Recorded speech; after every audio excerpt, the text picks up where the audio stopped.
Welcome to episode 6 of the Horror Picture Show with me, Ryan, and the most astounding, mesmerizing maverick of the ages, Dan. How in the hell are you, Oh, Dan? I'm good. Thank you so much for introducing me in such a magnificent way. Thank you. Well, it only befits one of such stature to introduce you as in such way. Well, thank you so much. It's a pleasure to be here. As always, we love doing this. We love it. We love it. So, Dan, tell the audience with their baying breaths, what in the hell are we talking about today? Oh, wow, it would be my pleasure. So today we're talking about a movie. It's about a woman who discovers her extended family is somehow even worse than she thought, and an entire town ignores multiple opportunities to move away. A town? Mm. A town? The town of Haddingfield. A town can't move? What are you talking about? The entire town, as in like the people that live in the town. Oh, okay. Yeah. I mean, Christ. We are, of course, talking about Halloween 6, The Curse of Michael Myers. Woo. And what curse would that be referring to exactly? I think there's many, to be frank. The curse is actually technically the Halloween franchise, because holy shit. Now, I actually, before doing the intro credits as usual, would actually like to give a shout out to Donald Pleasance, who sadly, in the year of the release of this film, died on February the 2nd in 1995. Before this film even came out. I think the film killed him. Oh, yes. I mean, if you watch the film and just see the fucking stadium, yeah, this film really killed him. Yeah. See, rest in peace, Donald. You crazy son of a bitch. He made it through the movies 6 times. I was waiting on an opportunity to reference 6 times. I'm sure I've got it written down somewhere 6 times. Oh, there's a great opportunity. I can do that later on. But anyway, I'll go through the normal intro. Halloween 6, The Curse of Michael Myers, released on September 29th, 1995, 6 whole goddamn years after Halloween 5. The director was called Joe Chappelle, who directed 7 whole films in his entire fucking lifetime. And you'll never believe what one of those films are. So one of those 7 films is Halloween 6. You'll never believe what the other one is, right? Can you even guess? Titanic. No, you're close. It was Hellraiser Bloodline in 1996. You know what? It's not an entirely terrible movie. It's not entirely. Not entirely. It has its moments, definitely. But it's interesting as well, though, like the Hellraiser connection there, because I believe that there was, around about the time that this movie was made, there was lots of connections between the idea of Michael Myers going up against Pinhead in a crossover movie. Indeed. So if I remember correctly, there was like a weird pitch going around for all the horror icons to like battle each other. And one of them was Michael Myers and Pinhead. But this is how we got Freddy versus Jason way down the line, because it just wouldn't go away. Well, those two wouldn't go away, I should say. I mean, I would like to have seen Michael versus Pinhead. It would have been fun. That'd be cool. Yeah. The writer is a guy called Daniel Farrands. And H6 was his first major screenwriter credit. Now, this guy is like a super duper mega fan, like us, and his list of credits is fucking weird, but cool. So, in 2010, he directed the Nightmare on Elm Street documentary Never Sleep Again, The Elm Street Legacy. In 2013, he directed a Friday the 13th documentary called Crystal Lake Memories, The Complete History of Friday the 13th. In 2009, I'm jumping dates here, he directed His Name Was Jason, 30 Years of Friday the 13th, right? In 2012, he directed Scream, The Inside Story. So there's a running theme here. In 2009, again, he was the director of The Crystal Lake Massacres Revisited and Jason's Unlucky Day, 25 years after Friday the 13th, the final chapter. He was then also the producer of the making of documentaries of Friday the 13th's Part 5, 6, and the director of 7 and the writer of 8. So he did like documentaries for like 4 Friday the 13ths in a row. He then co-produced a little short Halloween film thing called Halloween the Shape of Horror, which was like this little promotional 15-minute long film they did for the Rob Zombie film. It had like an anniversary screening for the first film, which then had this short film about the Rob Zombie film attached to it. So, what a weird career he's had. The cast, I've kept this one short, is Donald Pleasance, obviously, as Dr. Sam Loomis, crazy bastard. Paul Rudd as Tommy Doyle. Now, he's credited as this being his first major role, but his actual first film was Clueless, which released in July of the same year, when this released in September. But I don't know if he filmed this one first and it just got released later. But it's just weird that Paul Rudd debuted in 2 films in the same year, and one of them was a Halloween film. And I think Halloween was filmed before Clueless. great film. I love Clueless. Mm-hmm. Marianne Hagen as Kara Strode, main character. Mitch Ryan, hello, as Dr. Terrence Wynn / the Man in Black. Oh no. J.C. Brandy as Jamie Lloyd, and Janice Nickerem as Mrs. Blankenship. Hello, dear. And then George P. Wilbur plays Michael Myers. He also played Michael Myers in Halloween 4. But he never officially played him in H5, but he was the stunt Michael in H5, which is really odd. But everything about that film's odd. Watch our last episode to see why. So, as is well known with Halloween 6, there was a lot of reshoots and a lot of trouble and all this blah, blah, blah, blah, blah. So another guy got to play Michael Myers. For the reshoots, a guy called A. Michael Lerner. So there's 2 Michaels in this film, ironically. The budget was $5 million.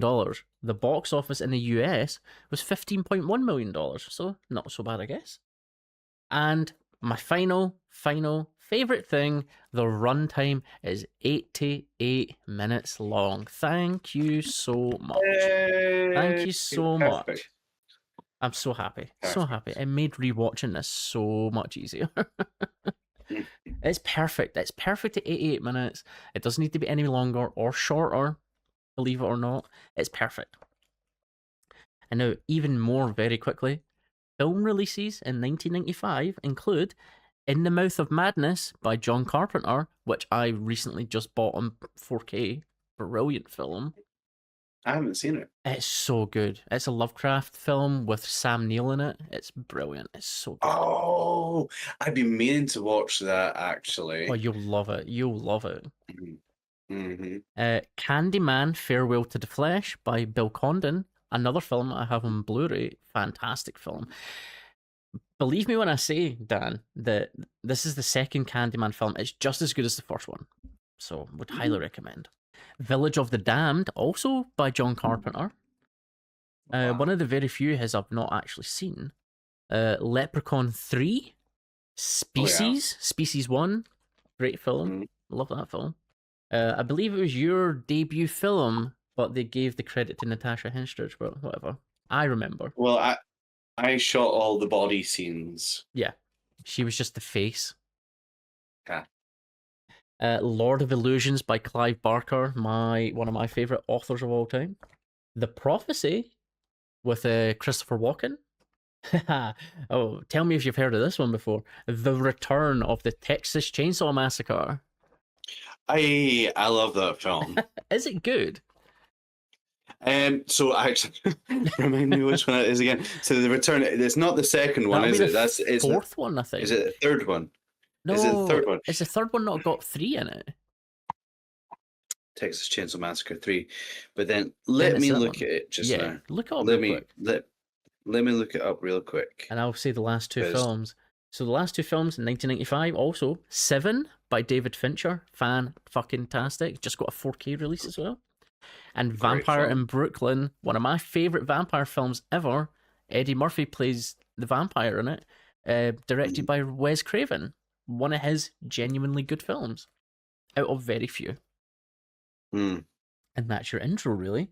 I can't find Texas Chainsaw Massacre. I've got Texas Chainsaw Massacre. What is it? The Return of The Return Texas of the Chainsaw. Texas Chainsaw Massacre.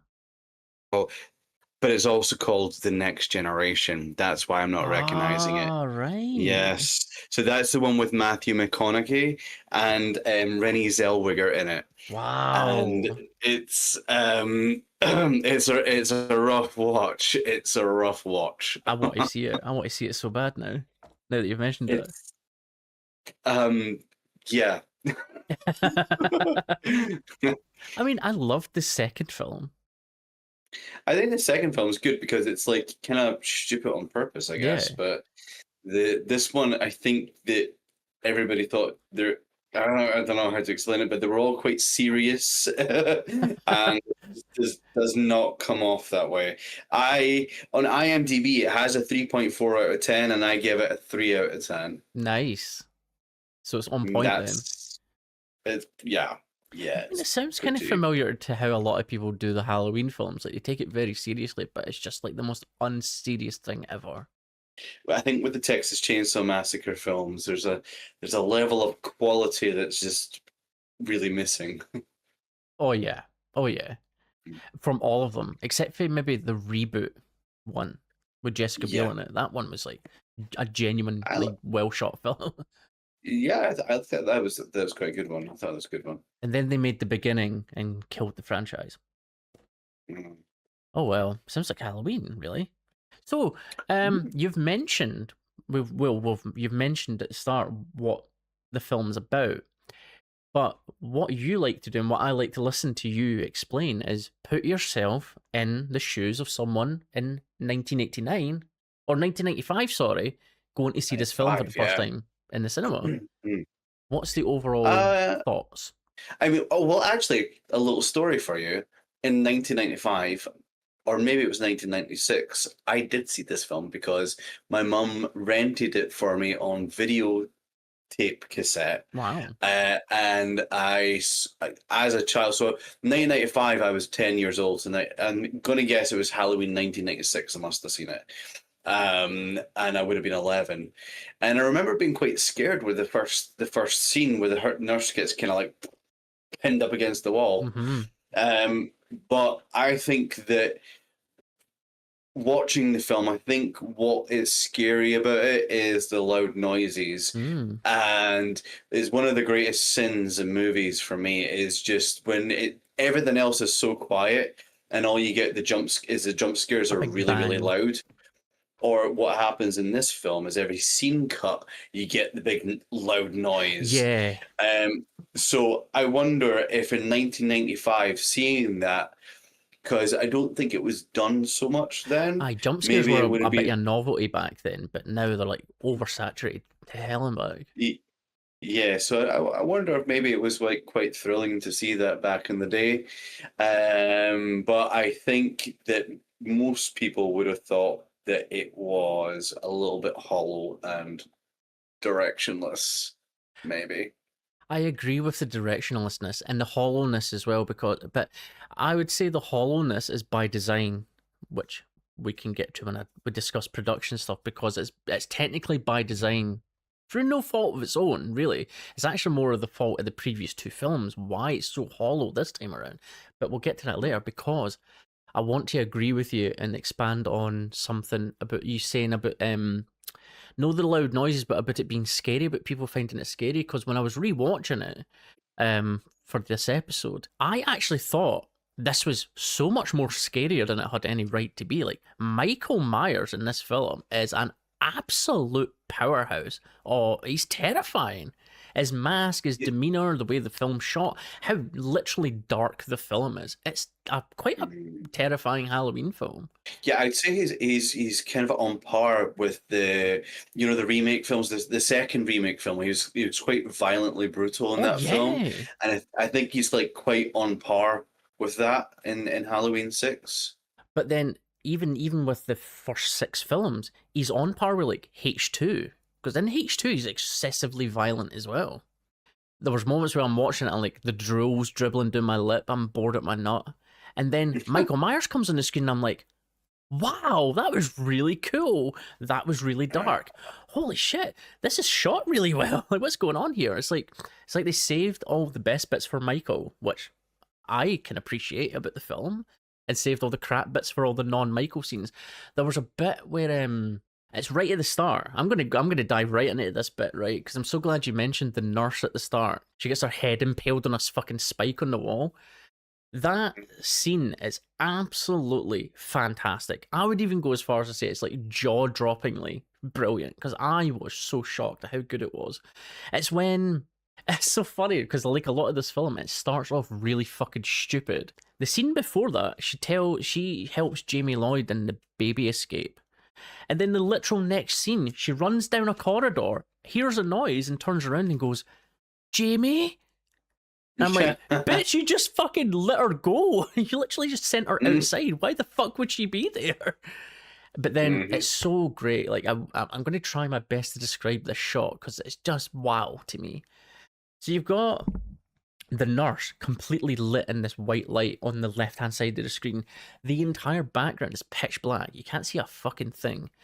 And then the camera slowly pans and drags her further left and leaves the rest of the screen wide open. And then Michael just fades into the background, fills the whole rest of the screen up, and grabs her. I was like, wow, I have to rewind it. I have to watch this again. And then he pins her head to the wall. And from that moment, the camera pans away, like up into the corner of the roof of the room. And then Michael does one of my favorite things ever, that I don't really notice him doing much until like Halloween Kills, for example, like what you just mentioned. He cocks his head to the side, like an inquisitive little child playing with his toys. And I was like, no fucking way has this film of all films done this thing for Michael Myers, when I attribute it to like a fan theory of mine about Michael's mentality and having only ever seen it in Halloween Kills. Here it fucking is in 1995. I'm like, you fuckers. Why is it always these types of films that do these cool little nods?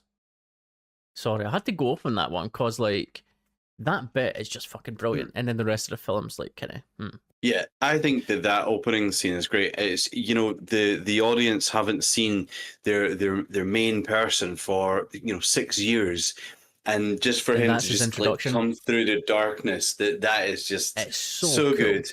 Yeah, it's like he's back, and it just is he really ain't fucking around. No. Oh no, he goes straight in for the fucking brutal kill, and then he just kills like a lot moments of people later. in this film.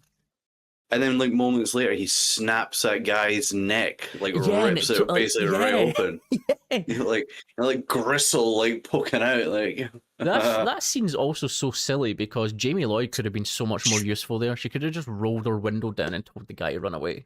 But she's sitting in the car with her windows up, just screaming. Pointing. And he's like, get out of my truck! And then Michael rips his fucking throat out. Well...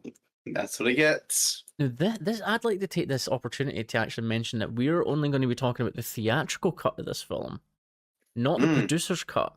And the reason I say that is because there are huge differences. They are two different films as far as I'm concerned. And I hadn't realised that I've actually seen the producer's cut, because I've thought I'd never seen it this whole time, but I actually have. It's actually the one I've seen more than this one. I just thought it was the normal cut. Do you know, I actually do prefer the producer's cut over it's the so theatrical. Much better. You wouldn't believe how much better it is. I mean, I would love to get into the producer's cut, but, maybe I could save it for another time. Shh. Don't tell the audience yet. Anyway, why we're doing a theatrical cut over the producer's cut now is for moments, for me, like the literal intro, not Michael's intro, but the literal first minute of the film, where if you suffer from epilepsy, you're fucked. You're totally done. Because Yeah. it's nothing but flashing lights and loud noises and fucking images all over the place, and everybody screaming their fucking tits off. It's a mess. It's a total mess. And also, speaking of this opening scene, this is still before Michael Myers appears, which is like 5 minutes in, right? So this is still within the first minute, really. Paul Rudd does this like weird opening monologue, right? And it's crap. It's absolute garbage. Like, it's writing that a child would make, right? But He speaks so weird as well. That's what I was gonna say. Yes, I would like to speak like this. do It's you know what really it? weird. Do you know what it's like? It's like him doing his Sam Loomis impression. Yes. It just Yeah. like, really confused me. I'm like, who is this guy? Who's speaking right now? Oh my god. Speaking of people speaking weird, the first ever time you see Danny Strode, like the kid in the film, he like Yeah. wakes up from a bad dream and there's like the man in black standing in the background, or like an apparition with a knife in his hand, and he has like this weird like voice altered deep breath thing going on. He's like, kill for him. And then he vanishes. And he keeps on reappearing in the film saying weird shit like that. And it takes you out of the film. Because it's one of these things where it's like, right, cool. That opening scene was cool. And then this stupid thing happens. And I burst out laughing. I'm just laughing my ass off at this. But the whole like voice thing, like this version of the film, it doesn't make any sense for that to be happening in this film. Like it doesn't actually do anything at all. It's just, oh, someone's speaking to him. Literally. Wonder who it could be. What's that That's got to it. do with That's it. anything? And then Nothing. you see that he's drawn like the what we know as the thorn symbol on like a drawing that his mum picks up and stuff like that. And unless you've got like a photogenic memory, having seen Halloween 5 going into Halloween 6, you'd be like, what the fuck's that got to do with anything? When you only really see it one time in the 5th film, really? On Michael's Yeah, well, you wrist? only see it on his wrist very briefly. And the thing is I think most people never actually really, like general audiences would never have actually picked up on that. Yeah. And then to sort of then remember that for 6 years. Not gonna Yeah, happen. no. Imagine people rushing to the store to buy the VHS to like do the research. Speaking of the thorn symbol, when after the first scene, I don't know if I'm jumping too far ahead, when Jamie gets impaled on the tractor thing, I don't know what that actually is. I don't know Oh, who knows? I don't know what that comes into play with haystacks, but anyway. But after like the police and everything are there, like the next day, you see like the big thorn symbol on the side of like a haystack, like burnt into the hay. You're like, how fucking stupid was that? it was kind of silly, and I was thinking to myself, I thought, well, Michael, like, why would Michael have done that, and where would he have like found the time and like resources to do something like that? He literally just showed up there. But what's interesting is in the van when they're driving after Jamie, there's actually 2 people in the van, and Michael is not driving it. So it's very interesting. If you go back, you play it, you slow it down, slow motion, you see the van driving towards the camera. You can quite clearly see that there is a man in black driving the car, and Michael is in passenger seat. Oh, so like the actual man in black, like the guy with the hat.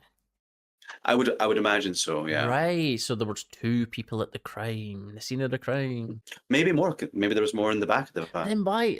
See, this is what I don't get about it. Like, why have that be just hidden away in the background and then do this weird thing? Why would even they plant the thorn symbol? Like, who gives a shit? Because of the constellations, Ryan. Oh, the constellations that come together every so often. It means that Michael Myers gets to reactivate and kill his family members and other unsavory stuff.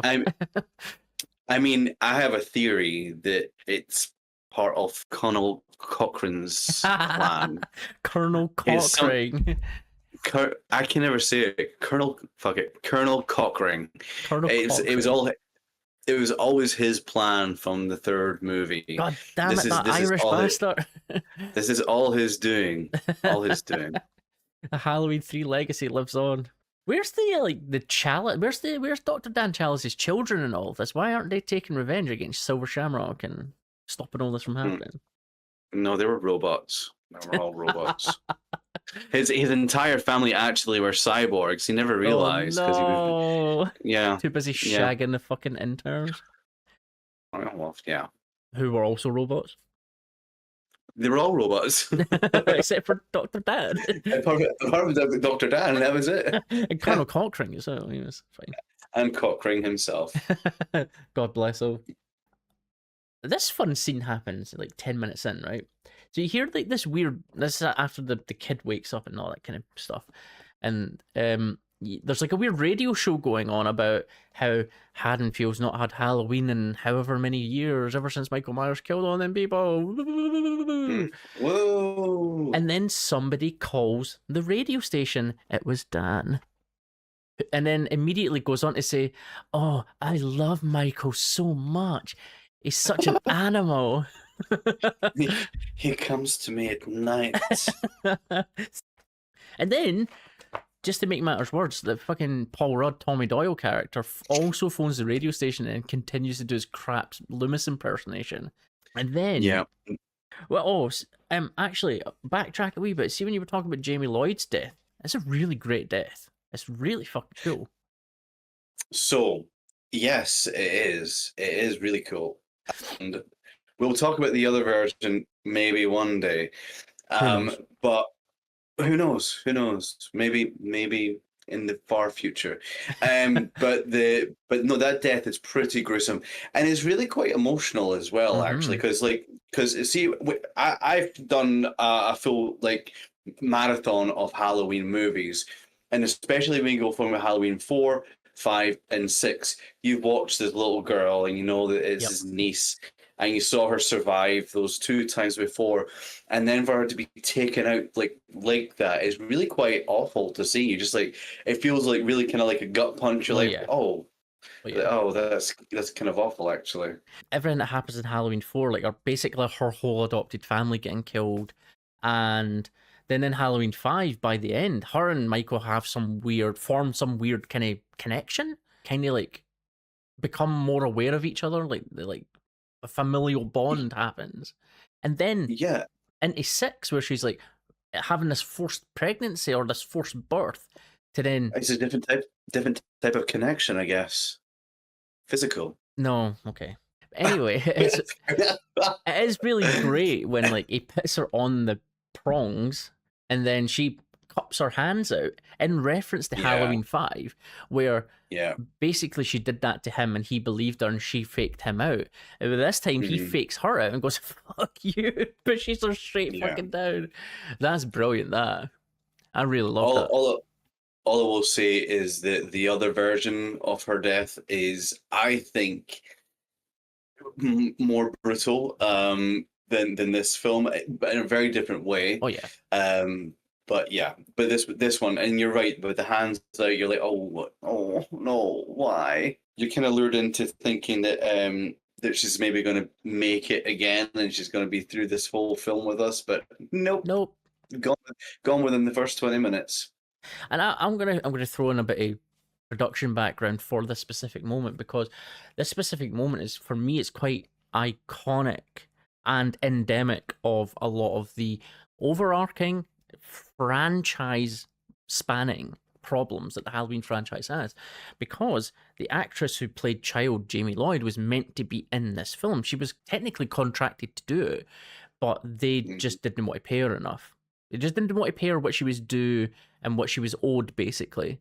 And then they blamed her on her and basically spun it that she was being too greedy, when really she was just wanting to get paid what she was agreed to be paid. Especially for being in such a short amount of the film, of which she herself is quite insulted about, by having to carry the 2 previous films and then just get barely 20 minutes of the next one to die for nothing, really. Yeah, so she actually, what's the correct term for this? But she like divorced her parents. Was it emancipated? Emancipated, that was it. She was emancipated from her parents because the child labor laws wouldn't allow her to take part in the shooting, because a lot of it was at nighttime. And so the only way around that was that if she emancipated herself from her parents, and therefore she didn't have to sort of abide by these rules. So I wrote down Dr. Loomis's very first line because I just think it's like this fucking guy, like this fucking guy is just itching to get his gun out and kill somebody. He really is. Terrence Wynn, he's like old friend who's like the Smith Grove boss guy from the first film, right? He then shows up to have like a whiskey with him, offers Dr. Loomis like a job back at Smith Grove. And then Dr. Loomis goes, "You should know that it's not wise to play Halloween pranks on me." And I'm like, this motherfucker's gonna kill this guy for taking a piss at him at Halloween. Yeah. I'm gonna go in on this bit, right? Because this all happens before Jamie Lloyd's death, right? She then phones the radio station that's playing in the background at Tommy Doyle's house, at fucking Sam Loomis's house. She phones the station and she doesn't tell anybody where she fucking is. She's in trouble. She needs help. Why wouldn't she tell anybody where she is? She just goes, they're coming. Oh my God, they're coming. And then says, "Dr. Loomis, are you there? Please help." No, but isn't there like a hint in the call though that Paul Rudd picks up on? Yes, but he had to like re-record the radio station and then replay it back and then turn it fucking up in his ears. She just knew that her life was up and that she had to give away that she was there somehow in the hopes that someone would be able to figure out where that location is, because Ryan, everybody's part of the cult that she was captured by. She can't trust anyone. So the immediate reaction is like, well, why didn't she phone the police? Well, guess what? The cult are in the police force, okay? Oh my God. So the whole town of Haddonfield was in on it from the beginning. Would you believe that? I can't believe it. All those times and all those films we're watching. Poor Sheriff Meeker, by the way, from Halloween 4. He wasn't in on the cult, but he was used as a sacrifice. You know what? This is the thing. All the people that live in Haddonfield are either part of the cult or they're a robot. God damn it, Mrs. Blankenship. Why'd you have to do it? Amazingly, for me, I popped my clogs for this. I really did, because I'm a very weird Halloween fan. One of my favorite things, tropes, in all of the Halloween films, the entire franchise, is Michael Myers in toilet cubicles. And I couldn't believe it. Not only in Halloween 6 did I get the Michael Myers head cock, I got the Michael Myers toilet cubicle. I'm like, no fucking way is this film scratching my balls like this. One of my favorite Halloween films, Halloween film tropes, is that every breakfast table seems to be traumatic. Every single, and I think it happens in nearly all of the movies. There's like a breakfast scene around a breakfast table that just goes, shit hits the fan basically every time. Literally. Oh, it's so funny you mentioned that, because it is genuinely in every single one of them. Maybe not H2, but technically in the hospital cafeteria area, you get that. So I'll give them that. Yeah. I'll give you that. That's brilliant. Oh my God. Right. More silly stuff ends up happening. So after Jamie Lloyd's death, after Paul Rudd deciphers the radio call to find that it's the bus depot, he goes to the bus depot, and I shit you not, this is fucking ridiculous beyond all belief. Not only does no one give a shit that this happened, there's no reporters, there's no police, there's no nothing. No one's cleaned up any of the blood stains. They're just there, fresh, all over the fucking floor, down the stairs, across all the halls. And holy shit, I have to imagine that this is a public toilet in the bus depot that all the fucking passengers come and go and use all the time. All the dirty old men, all the fat slobs, all the sporty guys trying to pop their pimples and take their fucking testosterone and shit like that. None of them have heard this baby sitting in a basically open closet crying its eyes out all night long and all morning until Paul Rudd arrives. It's Haddonfield for you. They just don't give a shit. Speaking of not giving a shit, the literal next scene is Tommy Doyle bringing the child to the hospital where he bumps into Dr. Loomis, and this motherfucker just does not give a shit that Jamie Lloyd's dead. He doesn't care. He doesn't react one bit. No. Like, she, like, phones that radio station, which Dr. Loomis hears, and she's saying, Dr. Loomis, are you there? Please help me. Doesn't care. He literally doesn't care. He goes straight from there to the hospital. He doesn't care. No.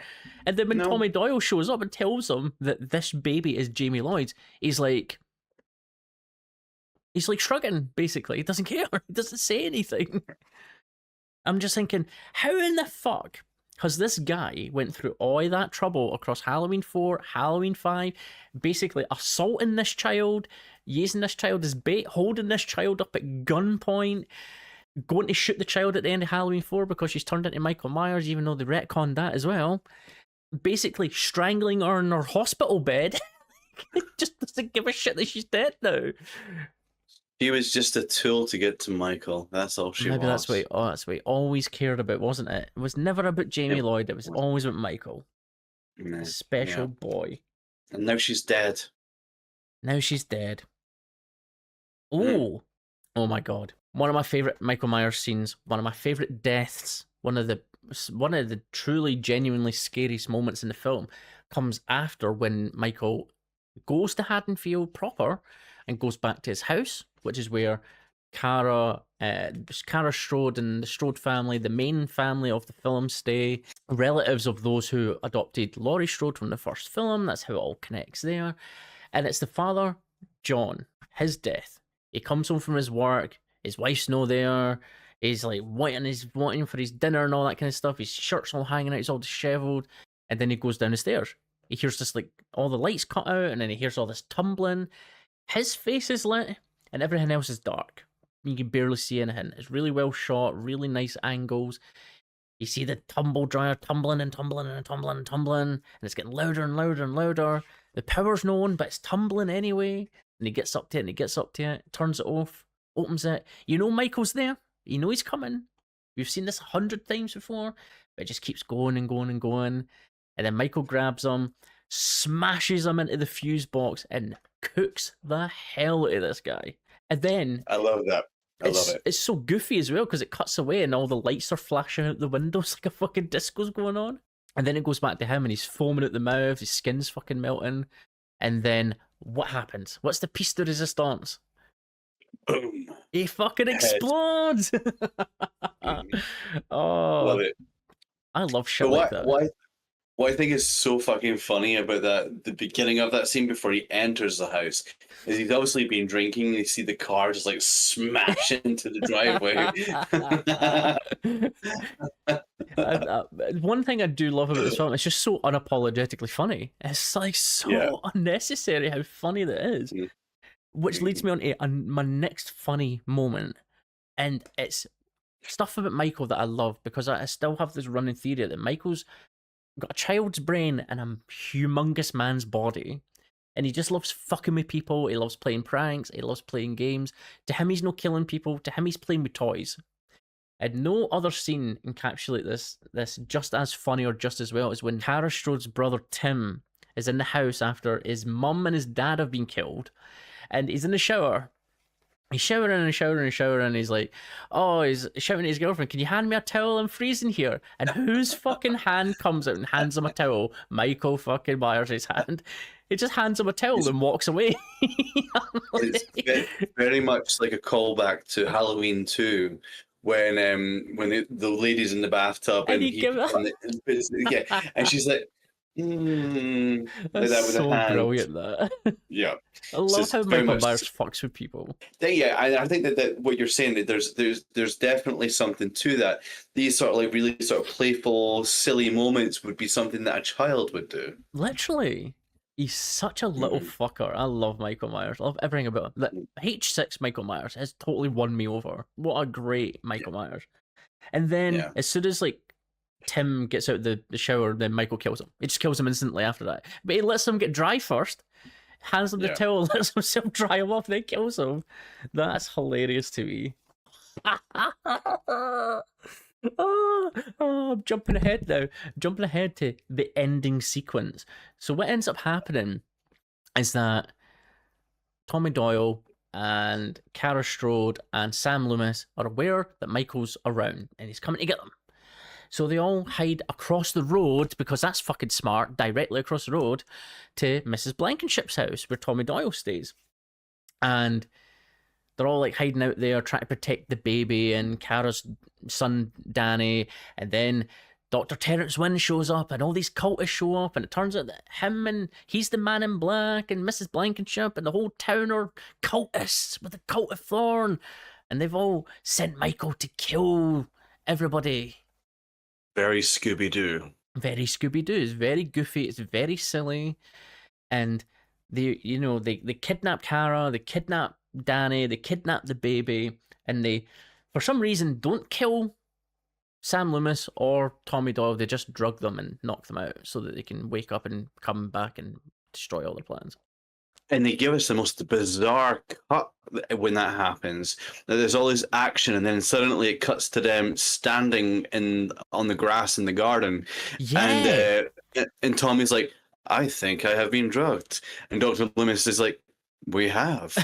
It's just it's so bizarre. It's Halloween Such a weird 60s. cut. Was that the boogeyman moment? Yes, my dear. Yeah. Evidently, I believe it was. What's so... You're right about the cuts. It's so bizarre because Kara Strode finds out that everything's going on, and then she just bursts out the room like a flash of lightning, and no one tries to stop her. She runs up the stairs to get her baby, and Mrs. Blankenship's there with a knife in her hand, because of course this decrepit old lady's now got a fit full of energy. And then as soon as two cultists show up, she just it just hard cuts to her jumping out the window. Yeah. It just explodes out the window. I'm like, well, that was But the thing is unnecessary. You think in your head, you think, oh, well, that's because, they were cutting things up for the different version of the film and blah, blah, blah. But it's the same in the other version as well. Oh, that's bizarre. That's so bizarre. At least I think it is. I'm wanting to maybe rewatch that at some point.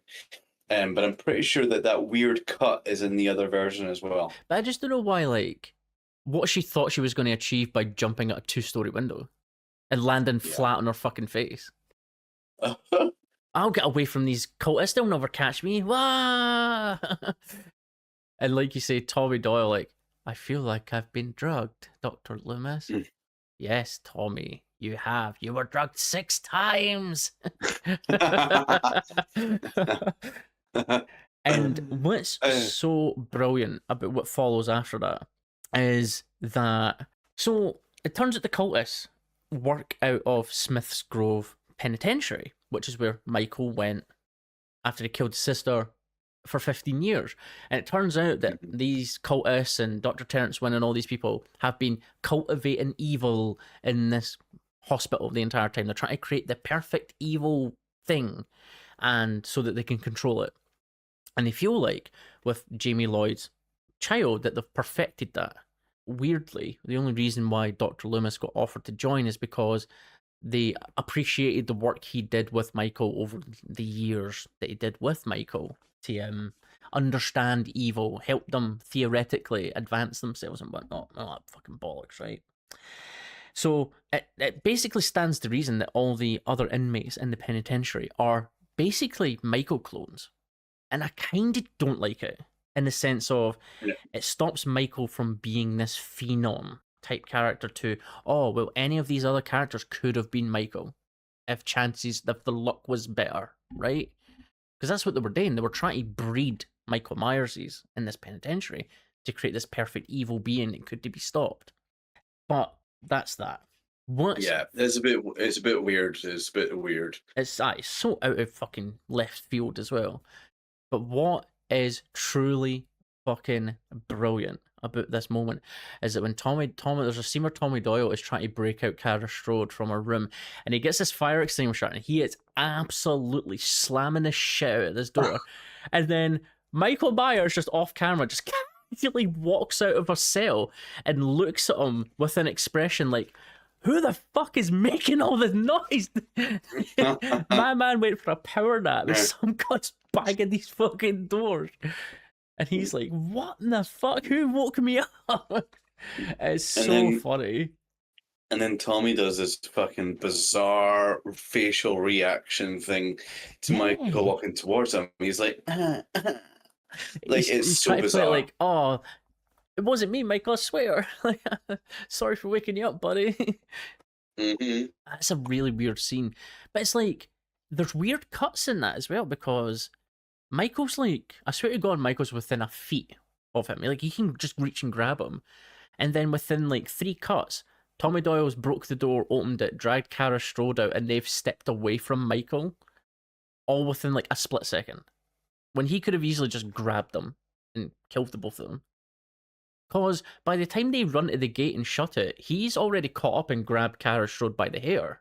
Yeah. Like, so I don't know what the hell happened there. There's loads of instances, like you say, like about really weird cuts and really strange things happening. It's a bizarre movie, really. when It's you a very think bizarre about movie.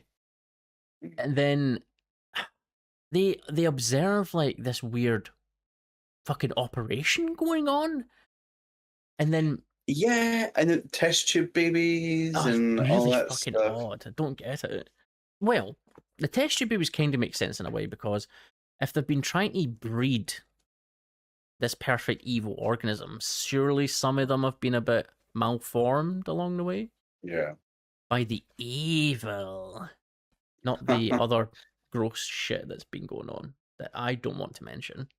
Do you want me to mention it? You can mention it if you want.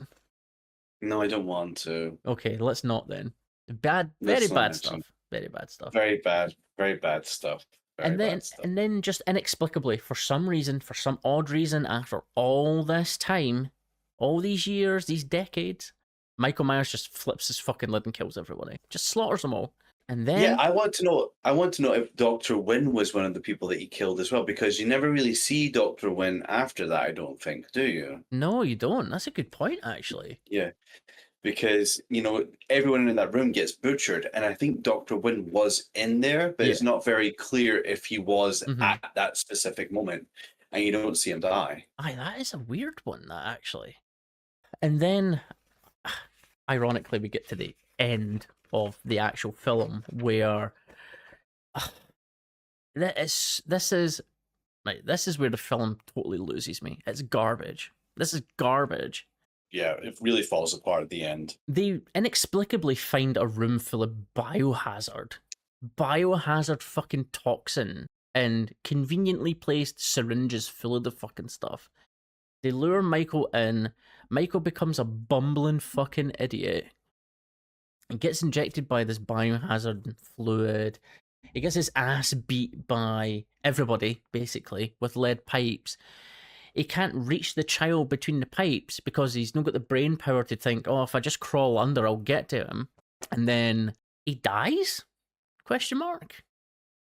Question mark. Tommy Doyle keeps on hitting him with his pipe, and then goo starts coming out of his fucking mask, and then that's it.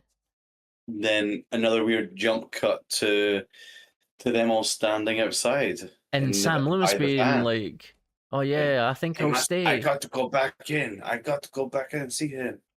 And then it flashes back to like the mask on the floor with the biohazard leaking around it. Yeah. And Loomis in the background going, so stupid. And then it fades to black and you get your fucking credits.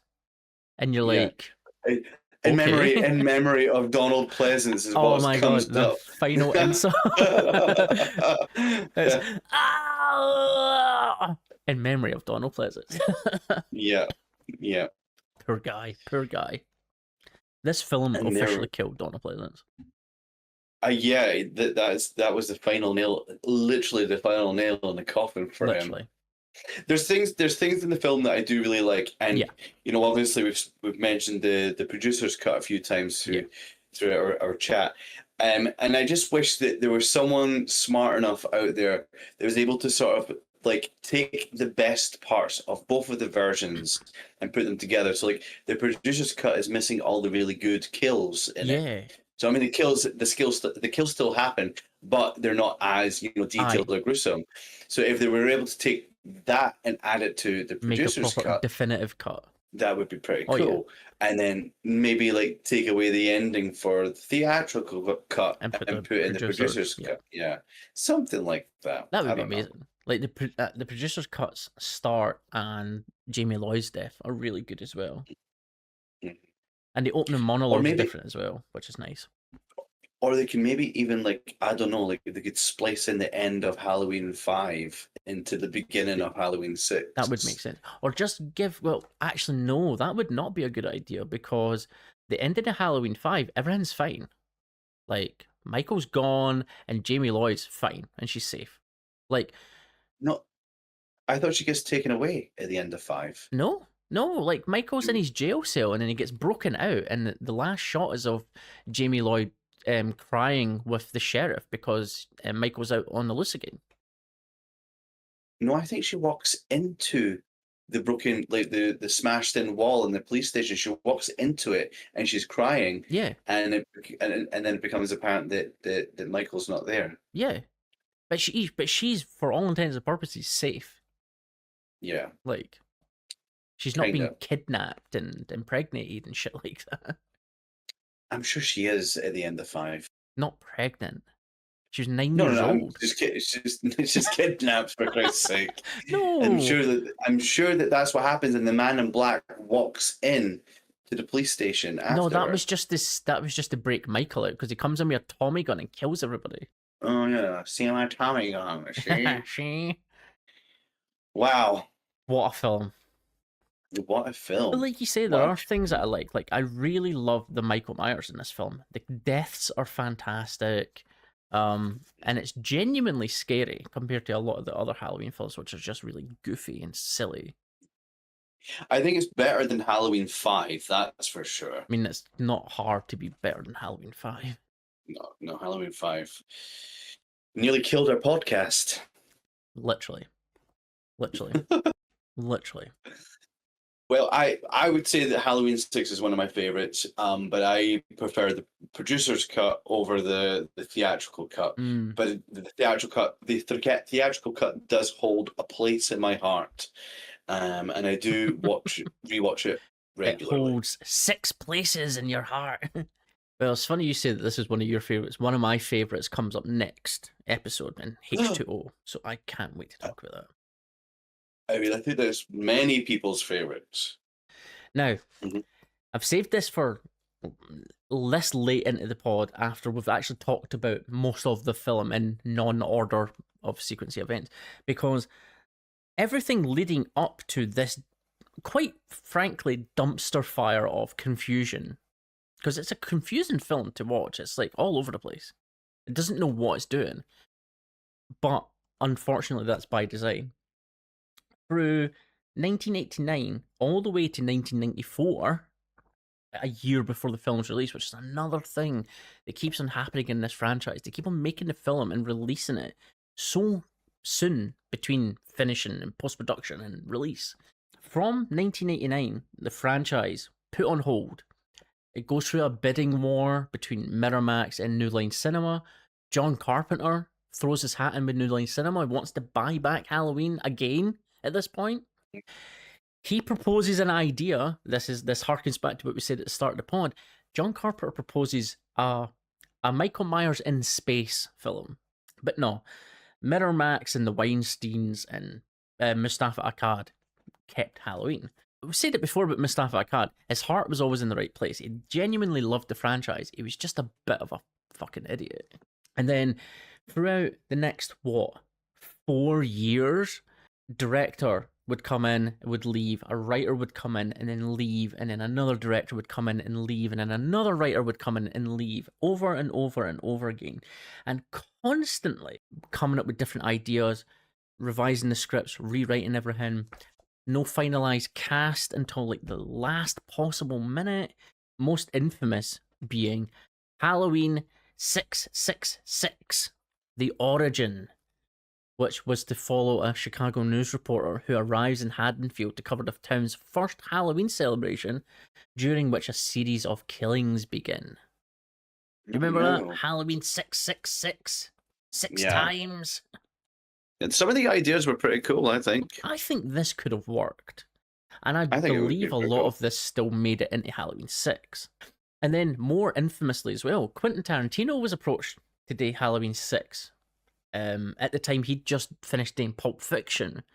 And Yeah. his whole idea sounds a bit crap, but it's basically what became Natural Born Killers with Woody Harrelson, where Ah, Michael Myers and the Man in Black would have been driving down, doing a road trip down Route 66, killing people. So, this was still called Halloween 666 in 1994, before they'd even, like, well into shooting and stuff like that. It was still called Halloween 666. And they still didn't have a director at this point.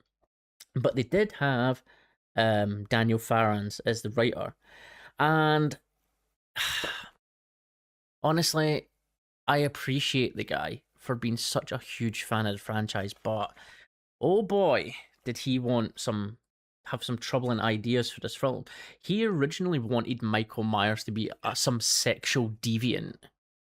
Like, killed his sister for some sexual gratification and kept on killing sequentially from then for the sexual gratification of it, which it's just bad. It's just bad on all levels because more often than not, he's killing family members and very young girls, let's say.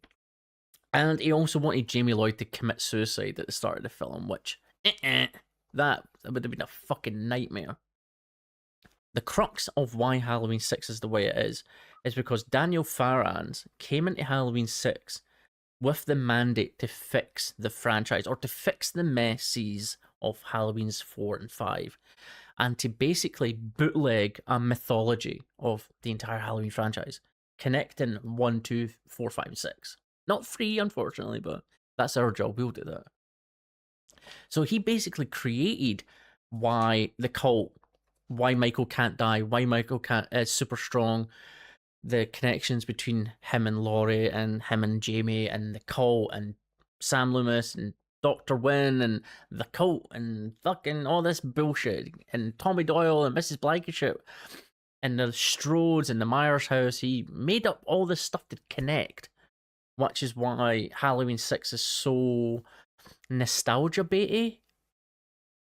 Like, it's so, here's a reference, here's a reference, here's a reference, here's another reference. yeah. And then, so an actual film got lost in the pecking order of making references and straightening out continuity lines. And I pinned that on why the ending's so crap, because, they were focused more on making the continuity work rather than making just a good film. So apparently as well, there were 10 versions of the script made across 5 months, and the theatrical cut ending was written and shot in post-production without Daniel Farrans there. So he had written and basically helped shoot the producer's cut, basically. And then they went into post-production because apparently they'd done a test screening of the producer's cut to a screening of Teenage Boys, because that's fucking helpful, innit? And they hated it, so they went back to post-production. The director and somebody else, one of the other like co-producers or something like that, re-edited the film and reshot it to be what the theatrical cut is, which is why we have what we have today. And it's just a shit show from top to bottom. Just a shit show, like every other Halloween film bar one, really. Now, 2 also final bits of tidbits, and I promise you I'll let you go. Daniel Farrans pitched a sequel, right, in which Tommy Doyle would return and would reveal, God, I need to take a breath for this one. He would reveal that Laurie Strode had impersonated Michael Myers and committed a series of murders. My God, she faked her death. I'd be like, go fuck yourself. How about that? Well, I think that inspired a comic book series in which it was revealed that Laurie was the killer and that she was dressed up as Michael and all that kind of stuff. 100%. I haven't read it. I haven't read it, but it seems kind of cool, I guess. That was literally going to be my next point. It was a 3-issue comic book series in 2001. And it was literally set after Halloween 6 and was supposed to tie in H2O. Yep. It sounds interesting. Um, Well, there was some ties between Halloween 6 and H2O, and yeah. then I think very, very late into the production of H2O, they decided that those connections were no longer canon. We can talk about that next time. Well, it's funny you say that because I was going to bring up timelines and canon at the end of this podcast. Like, do this. I was going to do we're going to do timeline and then do our rating and then say our goodbyes. So Halloween 6 marks the end of the first real continuity of the series. Halloween 1, 2, 4, 5, and 6. They are one big continuous story of 5 films. It's the longest stretch of continuity that this franchise will ever have. And the best. And the best, quite literally. It is pretty great. It's a pretty great continuity. And it makes sense. I actually quite like the Curse of Thorn stuff, because I think that, people say, oh, you should never explain who the killer is, it ruins the film. But I don't think it does, because we got the explanation of what Freddy Krueger is. We got the explanation of what Jason Voorhees and Pinhead and all that kind of stuff. And Chucky. It doesn't, and Chucky as well. Like, it doesn't ruin the film. What ruins the film is just when it's badly written and badly directed. Go figure. So I think the Cult of Thorn stuff was good. There was something to it. It just wasn't done right. I love it. I love the concept. Like you say, like from Halloween 1, I've always wanted an explanation about why can't this guy die? Why doesn't he speak? And how does he move so fast when he doesn't move at all, basically? I think it's a really good explanation behind what idea. he is able to do. So now, interestingly, there's a weird subplot in this film that it seems to be separate from the Thorn, in that they talk about this thing called the Voice. They talk about Michael hearing a voice when he was a kid that told him to go kill his sister. And then they talk about Danny Strode, Kara Strode's son, hearing the voice, telling him to kill. Yeah. And it's like, I don't equate that to the Thorn at all, because the way they talk about the Voice is that the Voice is an actual entity, whereas the Thorn's just a curse. It's just a brand. It's a rune. It's a constellation in the stars. And that always, my fan fiction idea of Halloween that I want to write, tying all the continuities together. I always had this firm belief that that Michael Myers might have been possessed in some way, or been under the control of a possessive spirit, and him, Michael Myers, is trapped in the inside, like an Anakin Skywalker type situation, because they kind of established that Darth Vader and Anakin Skywalker are separate, and Anakin's trapped within the Darth Vader, but I digress.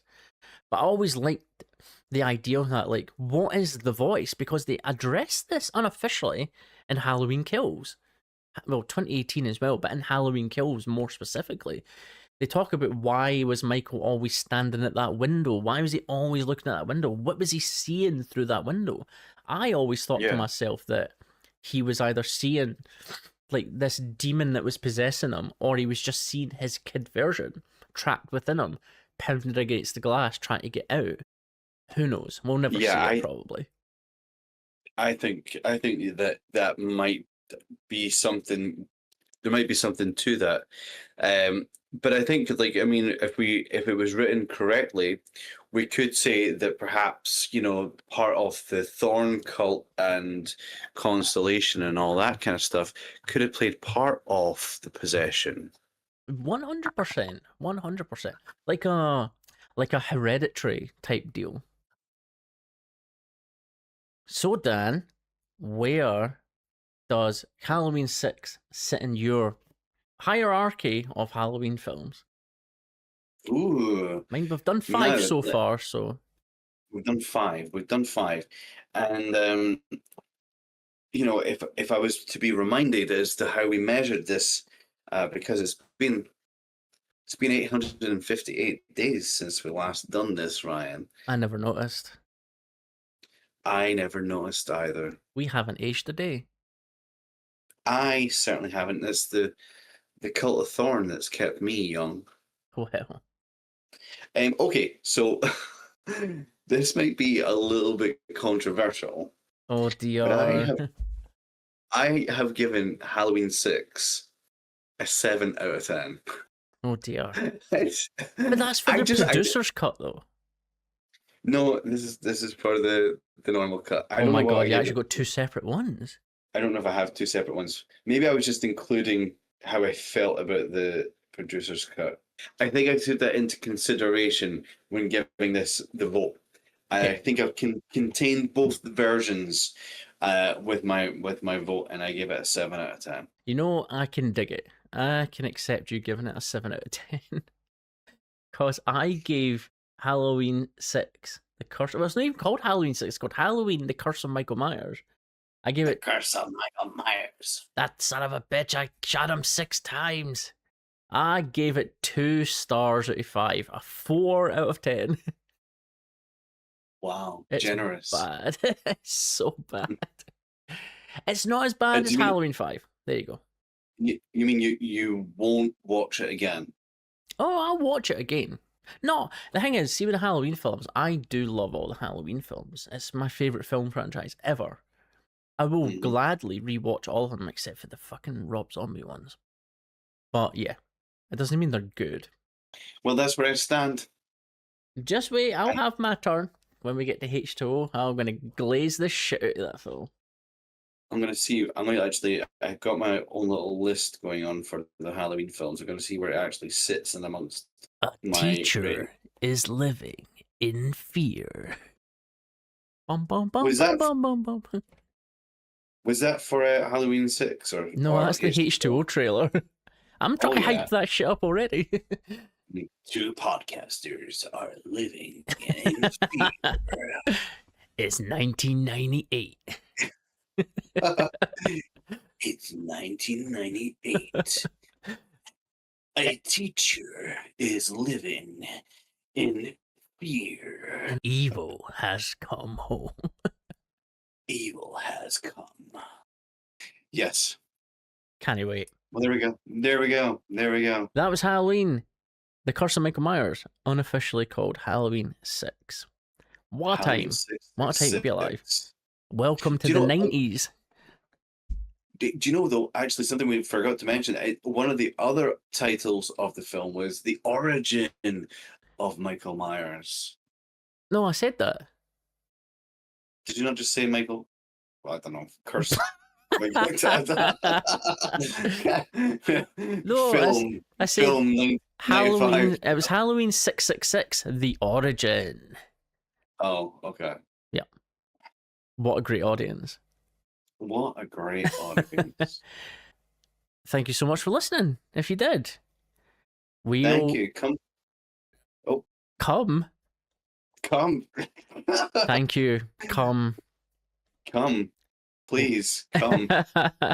With love. Sure. That as well. Happy Pride. Happy Pride. We'll endeavour to do our best to not make this another 800 days before the next Yeah. episode. We'll endeavour, Yeah. but we can't guarantee anything. Maybe 400 days. There's some exciting things in the oh my god, my brain is shut down. Pipeline? There's The something- future? Pipeline, that is it. I was going to say line. I don't know why that was. There's some exciting things in the Halloween pipeline to come. Indeed. I can't wait to come Mm. with more Halloween stuff. It's all coming. We are all going to come. Everyone's going to come Singularly and all together collectively. all together. And with that, we'll bid you adieu. Mwah. Ta-da. Goodbye. Bye. Bye, bye, bye, bye, bye.